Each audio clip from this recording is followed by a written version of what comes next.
Selamünaleyküm. Hazaras Hafta Press abonatçıları 15. Mart 2025 yıl nöbet tapşırıyatımız resmiyle bilen tanıştırıp ötemiz. Resmiyle 1.62 280 oldu. Teyleri kalın konteynerlik İstanbul'da 2-2'lik.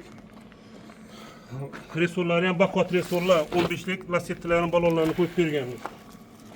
Mana bu yerda parkoklarni ustanib elektron montajlarini qilib berdik.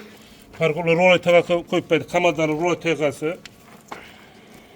Bu yerda malning bosh qismi chiqib turadigan ham bor. Bu bemalol 2 tonna 2 tonna bemalol bassa bo'ladi. Bu Xorazm viloyati Hazaras tumani Shod mahallaga ketdi. Ma'qul bo'ldimi, brat? Ma'qul, ajoyib. Sardar aka, meni zakaz bilan ajoyib o'tib berdilar. Gap yo'q. Moshni oldim, materiallar ham yaxshi. Bunu barter hesabında kıldık. Bir mosa prinsiplerler 3,5 hesaplab. Bunu 10,5 milyon so'ma bergenimiz. 3,5 milyon so'ma barter hesabında prinsip aldık. 3,5 milyon so'm bo'lsa beremiz.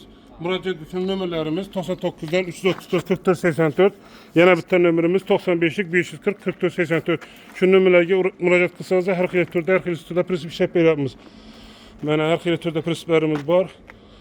Trassaga ham, xudo xolasa yo'l ustiga ham prinsiplarimizni olib chiqdik. Bu yerdan syomka qilamiz. Şu ekrandaki nömerlerge müracaat kılsanız da xudo xolasa her xil biznesler üçün, otlar üçün ham yasayapmiz. Obunachilarga bonusini qilib berib turibmiz. Ramazan roza ayı bilan hammasi tabriklimiz.